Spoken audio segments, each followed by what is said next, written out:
In the quiet village of Umuokoro, the moon shone bright like a silver calabash in the sky. From a small mud hut at the edge of the village came the sound of a young woman crying. Her name was Adana, a beautiful but poor girl whose heart was full of dreams. Adana wanted a simple life, to marry someone she loved and live in peace. But fate had other plans. Her father, Matsuo Koro, a poor farmer, was drowning in debt. The farm no longer yielded well, and the traders he owed had begun to threaten him. So, in desperation, he made a painful decision, to give his daughter's hand in marriage to Obina, a hunter who lived alone near the forest. Obina was poor. He wore torn clothes, walked barefoot, and his hut stood near the dark forest that people feared. The villagers said he was strange, always quiet, always alone. When Adana heard the news, her heart broke. She begged her father, "Papa, please. I don't love him. Don't send me away." But Matsuo Koro could not look her in the eyes. He only said, "My daughter, hunger does not listen to love. This is the only way to save our family." That night, Adana cried until the moon hid behind the clouds. The next morning, the whole village gathered under the big Udala tree to witness the wedding. There was no music, no drumming, no laughter, only whispers. Some women shook their heads and murmured, "Ah, how can a fine girl like Adana marry that poor hunter?" Others laughed quietly, maybe Obina used charm. How else could a girl like her agree? Adana's friends refused to attend. They said it was too shameful. Her mother, Mama Nena, wiped her eyes with her wrapper. The only food served was roasted yam and palm wine, no goat, no rice, no dancing. Adana sat quietly beside Obina, her new husband. He was calm, his eyes deep and serious. He looked at her and said softly, "Adana, I may not have riches, but I will never harm you." But his words brought her little comfort. All she saw was a future of struggle, a life of hunting, poverty, and loneliness. As they walked back to his small hut near the forest, the villagers whispered behind them. "The beautiful daughter of Okoro now lives in the bush," they said with pity. Adana didn't look back. Her tears had already dried. Obina's hut was small but clean. He had built it himself beside a large irako tree, surrounded by green bushes and singing crickets. At first, Adana found it hard to live there. The nights were cold, and the sounds of the forest frightened her. She missed her mother, her friends, and the laughter of the village. But Obina was kind. He always brought her firewood, fetched water, and shared whatever he hunted. He never raised his voice or forced her to work too hard. Every morning before sunrise, he took his bow and arrows and disappeared into the forest. He would not return until late evening, yet every time, he brought back more than meat. Sometimes it was rare herbs. Sometimes gold-colored stones. Sometimes tiny wooden carvings that looked too perfect to be made by hand. Adana grew curious. "Obina," she asked one day, "how do you find all these things?" He smiled quietly and said, "The forest is full of gifts, but it only gives to those who respect it." That answer only made her wonder more. Who really was this quiet hunter her father forced her to marry? Why did strange things seem to follow him? That night, while Obina slept, Adana sat outside under the moonlight, staring at the forest. A cool breeze touched her face, and she whispered to herself, "Tomorrow, I will follow him. I must know his secret." The next morning, the cock crowed, and the sun slowly rose behind the hills. Adana had already woken before Obina. She pretended to be asleep as he packed his hunting bag, slung his bow over his shoulder, and quietly left the hut. The door creaked, and a cold breeze slipped in as he disappeared into the forest path. As soon as he was gone, Adana tied her wrapper tight around her waist, slipped on her sandals, and began to follow him, quietly like a shadow. The birds sang softly, and the leaves whispered as the wind passed through. Every step she took made her heart beat faster. For the first time, Adana entered the deep part of the forest. The air smelled different, like rain and old secrets. She saw trees taller than any she had ever known and streams that shone like glass under the morning sun. After walking for some time, she reached a small clearing. There, she saw Obina standing before a giant rock that looked like a sleeping elephant. He dropped his bow, knelt down, and began to speak words she didn't understand. The language was ancient, deep, and powerful. Adana hid behind a tree, her hands trembling. She watched as the ground beneath Obina's feet began to glow faintly, a soft blue light like moonlight on water.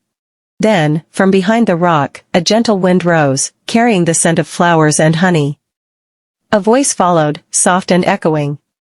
"Obina, son of the Hidden One, you have come again," the voice said.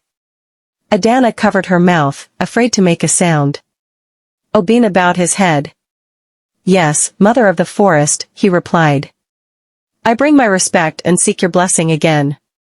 The glowing light brightened, and Adana could almost see a woman's shadow, tall, with long flowing hair made of leaves and eyes like shining stars. It was the spirit of the forest, the one elders spoke of in quiet whispers. They said she rewarded the humble and punished the proud. The spirit's voice came again, "You have lived among them long enough, my son. Soon, they will know who you are. But not yet. The proud hearts must first be tested." Adana's eyes widened. Who was Obina? Why was the spirit calling him her son? She was too shocked to move, her breath stuck in her throat. The spirit vanished into the wind, and the light faded. Obina stood up, took a deep breath, and smiled, the calm smile she had always seen, as if nothing had happened. Adana quietly turned back toward the hut before he could see her. But her mind was no longer calm. She had seen something she could not explain, something that would change her heart forever. That night, she could not sleep. The memory of the glowing forest and the spirit's voice echoed in her mind. She whispered to herself, "Obina, who are you really?" Days passed, but Adana could no longer look at her husband the same way. Every time he smiled, she remembered the light. Every time he went hunting, she wondered if he was truly a man, or something greater.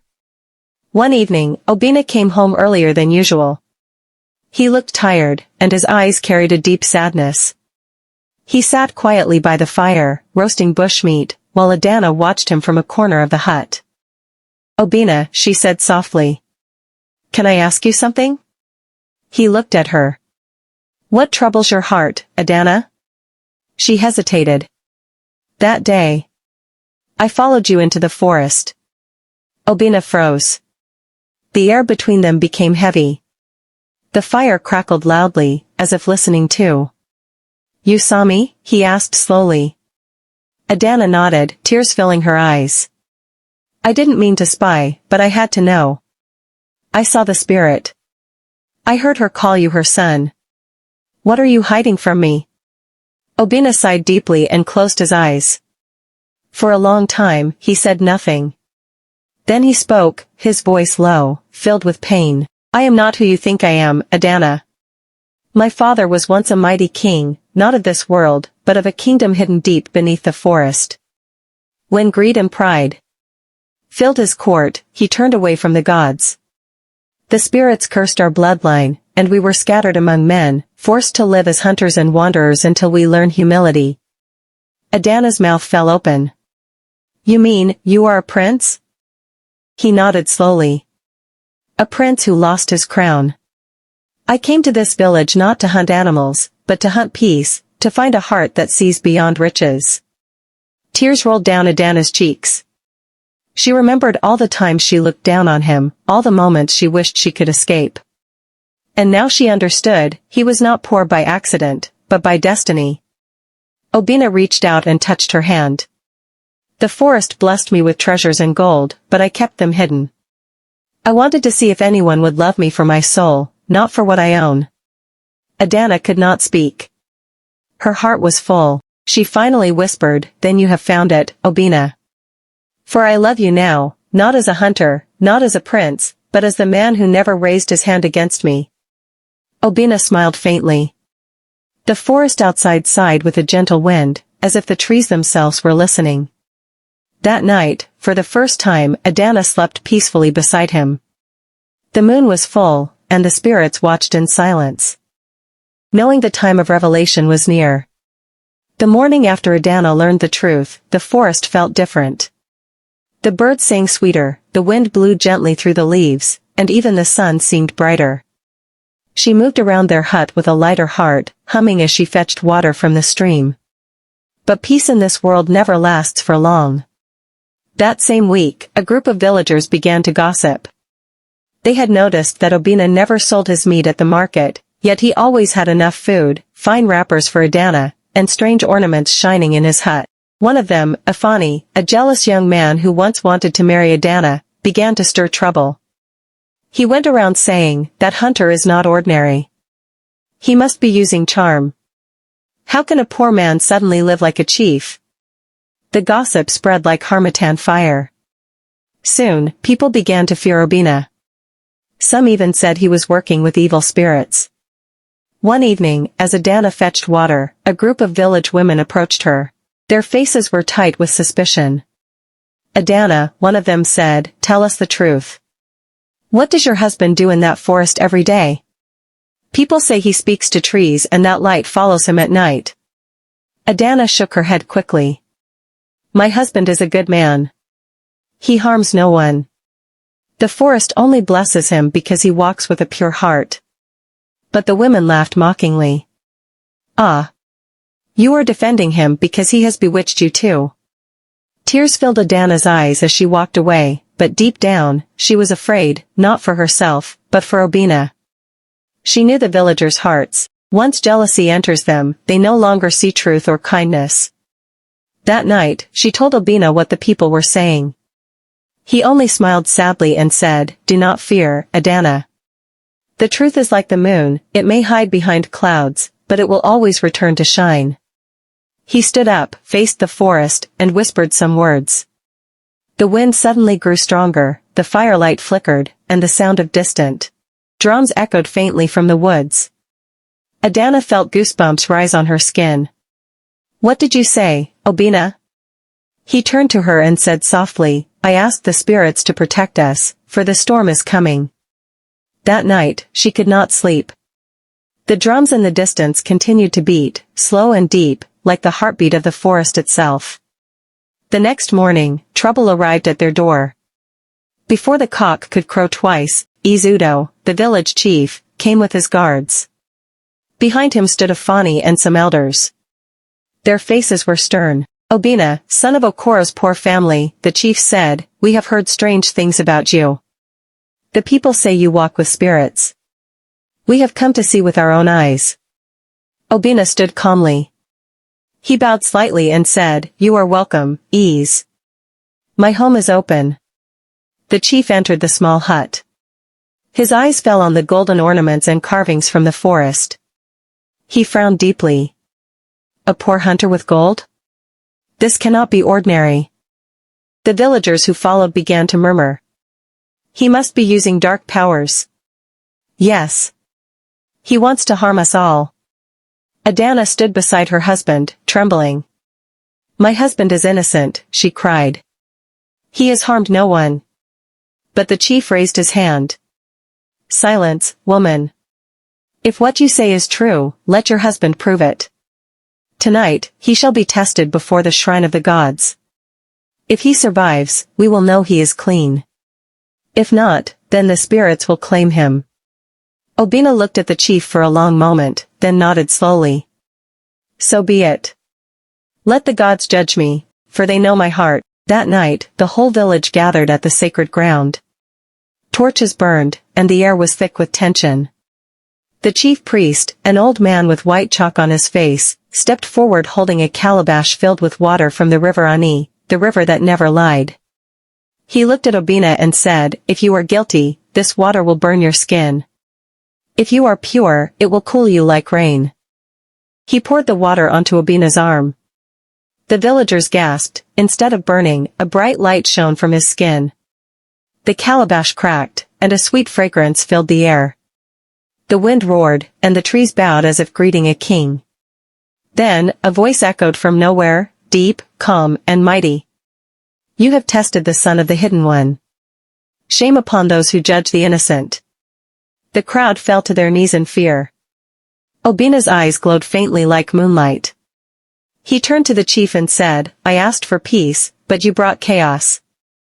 The gods have spoken. Then the light faded, and everything went silent again. The villagers began to whisper among themselves, fear and regret mixing in their voices. Even the chief bent his head in shame. Adana ran to Obina, tears of relief running down her cheeks. They know now, my husband. They know the truth. He smiled weakly and said, the truth has a price, Adana. Once revealed, it changes everything. That night, as the crowd left in silence, the forest whispered again, but this time, it sounded like laughter, the laughter of spirits who had seen the proud humbled. That night after the test, everyone in Umuokoro talked about nothing else but Obina, the poor hunter who walked through fire and spoke with spirits. Some said he was chosen by the gods. Others said he was a hidden king sent to bless the land. But in every village, when blessing walks in, jealousy follows closely behind. The next morning, people began to change. Those who once mocked Adana now came to her hut pretending to be friends. They brought gifts, yams, palm oil, wrappers, and bowed low, calling her Lolo, which means queen. Adana was kind, she accepted their greetings, though her heart was still humble. But she noticed something strange. When they left, some would linger around the hut, peeping through the windows as if looking for the treasures Obina hid. The air in the village began to smell of envy. Even Chief Izudo, who once wanted to punish Obina, started visiting more often, not with anger this time, but with false smiles. He would say, my son, you have brought great honor to our land. Tell me, what can we do to serve you? But behind his smile was greed. His eyes were hungry for the gold he saw in Obina's hut that night. One evening, when the sky was dark and thunder rolled in the distance, Obina called Adana outside. The wind blew softly through the irako trees, and fireflies danced around them like tiny stars. Adana, he said, the forest has spoken again. Trouble is coming. Adana's heart skipped. What kind of trouble, my husband? He looked toward the village lights far away and sighed. Greed has entered their hearts. They no longer see me as one of them. The gods showed me their plans. The chief and his men want to come at night and take the treasures of the forest by force. Adana gasped. But you helped them. You proved your purity before everyone. Obina smiled sadly. My love, not every heart learns from truth. Some only grow darker when light shines on them. That night, Obina gathered a few small items, a gourd, his bow, and a strange white stone that glowed softly like the moon. He handed the stone to Adana and said, if anything happens to me, keep this. It is the heart of the forest. With it, you will never lack. Tears filled her eyes. You speak as if you are leaving me. He placed his hand gently on her cheek. No, Adana. I am not leaving. But tomorrow, when they come, I must stand before them one last time. What happens next will decide our fate. As thunder rumbled across the sky, Adana clung to him. She could feel his heartbeat, calm but heavy with purpose. That night, neither of them slept. The forest was silent, too silent. Even the crickets held their breath, as if waiting for something terrible to happen.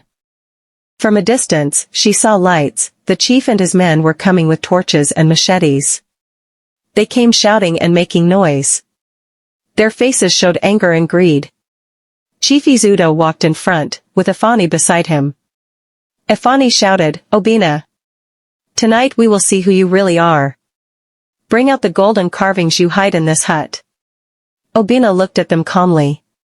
The things you call gold do not belong to me. They belong to the forest. The men laughed loudly. Do you think we are fools? The chief shouted. You live poor, but you have treasures. We came to take them. You cannot stop us. The rain grew heavier. Lightning flashed.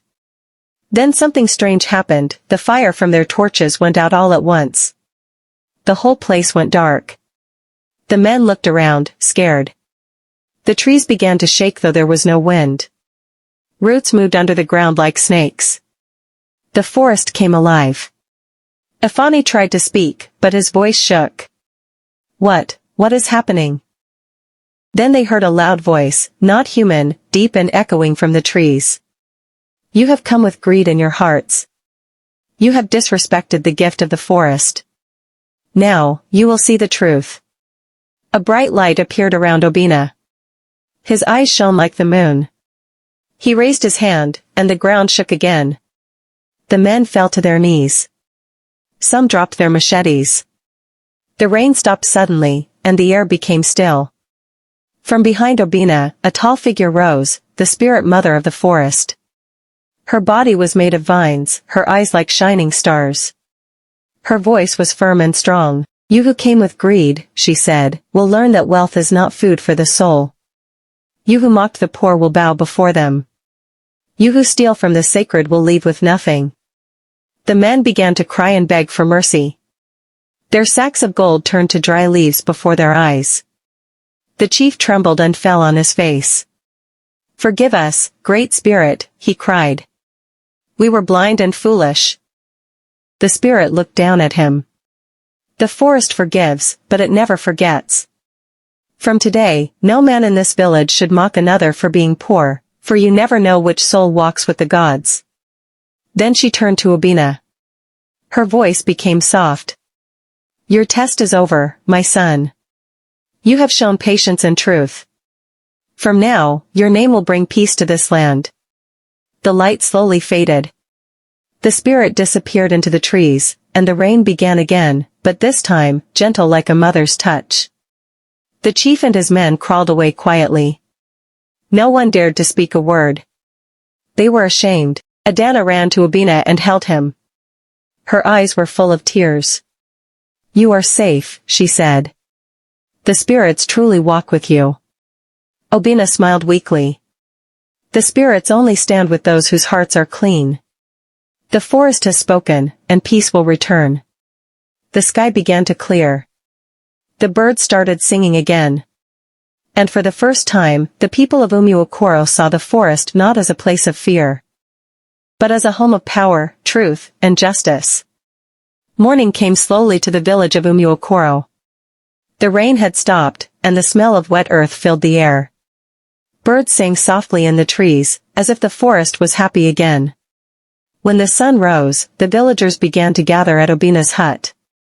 No one came with anger now. They came with fear, shame, and respect. Old women brought baskets of yam and cocoyam. Young men came with palm wine.